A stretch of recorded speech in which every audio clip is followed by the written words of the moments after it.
इस वक्त एक बड़ी जानकारी उधमपुर के बसंतगढ़ से सामने आ रही है। बताया जा रहा है कि वहां पर एनकाउंटर जो है वो शुरू हो चुका है और 2 से 3 मिलिटेंट्स बताए जा रहे हैं जो वहां पर छुपे हैं। सीधा रुख करेंगे उधमपुर का, जहां पर हमारे साथी किशोर इस वक्त मेरे साथ फोन लाइन पर जुड़ चुके हैं, उन्हीं से जानकारी लेंगे।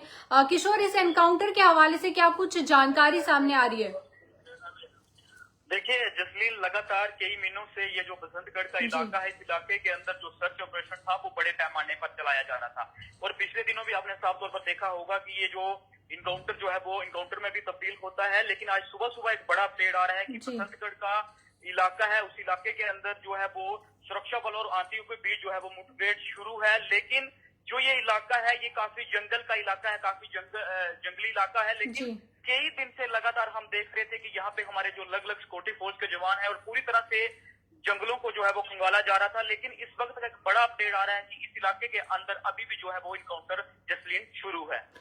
बिल्कुल किशोर, अगर बात करें इस इलाके की, क्योंकि हमेशा देखने को मिलता है कि उधमपुर के इसी इलाके में जो है हमेशा टारगेट किया जाता है मिलिटेंट्स की तरफ से, क्या यही वजह है क्योंकि वहां पर काफी ज्यादा जंगल है? बिल्कुल, देखिए यहाँ पे पहले भी इस तरह के जो ये दहशतगर्द थे यहाँ से ये रूट जो थे वो चुनते थे। जिस तरह से मैंने आपको पहले भी बताया कि ये उधमपुर और कठुआ का बॉर्डर जो है वो मिलता है, लेकिन यही वो इनका रास्ता था। और कई दिन से इस इलाके के अंदर जिस तरह से 5 से 6 महीने से इस इलाके के अंदर जो सर्च ऑपरेशन बड़े पैमाने पर चलता है, उसके बाद एनकाउंटर में तब्दील होता है। 6 पैरा का भी जवान जो है वो शहीद होता है। लेकिन तब से जो है थी हमारे अलग अलग सिक्योरिटी फोर्स को इनकी तलाश थी, लेकिन आज इनका जो है वो आमना सामना हुआ है। लेकिन इस तरह की भी खबरें आ रही हैं कि एक जो आतंकी है जो हमारे सुरक्षा बलों द्वारा ढेर किया गया है, लेकिन इस तरह की खबर अभी ऑफिशियल की तरफ से कोई जानकारी जसलीन नहीं आई है। लेकिन फिलहाल उस इलाके की मैं बात करूं तो पूरे इलाके के अंदर जो है वो हमारे सुरक्षा बलों द्वारा जो है वो उन आतंकियों को, जो 3 से 4 आतंकी बताए जा रहे हैं, उनको जो है वो इन इलाकों के अंदर घेरा हुआ है।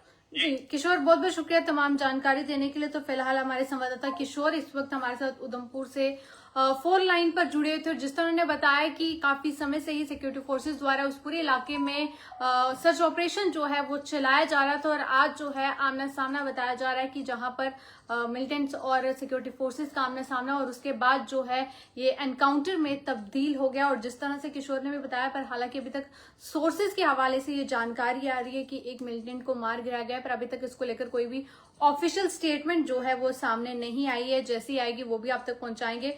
पर आज सुबह से ही उधमपुर के बसंतगढ़ इलाके में बताया जा रहा है कि 2 से 3 मिलिटेंट्स के छिपे होने की आशंका थी और जिसके बाद वहां पर जो है सिक्योरिटी फोर्सेस द्वारा जो है तबादला जो है दोनों में जो है लगातार बताने को मिल रहा है कि फिलहाल सिक्योरिटी फोर्सेस और मिलिटेंट्स के बीच लगातार जो है आमना सामना जो है फायर जो है दोनों तरफ से हो रहा है। जैसे कोई अब जानकारी है वो भी आप तक पहुंचाएंगे। फिलहाल के लिए इस अपडेट में इतना ही। देखते रहिए जेके न्यूज़ पॉइंट।